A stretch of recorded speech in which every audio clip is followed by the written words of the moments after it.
আসসালামু আলাইকুম বন্ধুরা, আজকে আমি আপনাদেরকে দেখাবো ঐকিক নিয়মে কিভাবে অঙ্কের সমাধান করা যায়। তো এখানে বলা আছে 5টি কলার দাম 10 টাকা হলে 2টি কলার দাম কত। এই অঙ্কগুলো ঐকিক নিয়মে সমাধান করতে হয়। এখানে প্রথমে লিখতে হবে 5টি কলার দাম 10 টাকা। প্রথমে একটি কলার দাম বের করে নিতে হবে।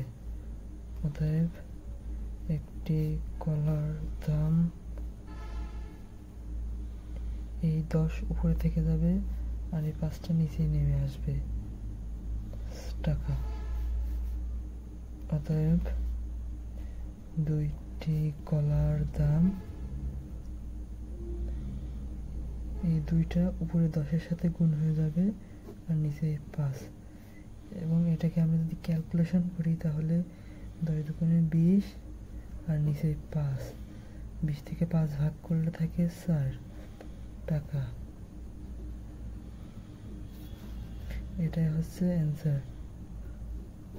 এখন যদি আমি আপনাদেরকে বোঝাতে চাই ঐকিক নিয়ম কি জিনিস, দেখুন প্রথমে একটির মান বের করে অঙ্কের সমাধান করাকে ঐকিক নিয়ম বলে।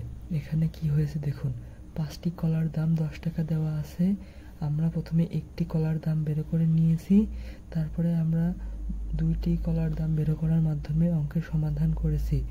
এটি হচ্ছে ঐকিক নিয়ম।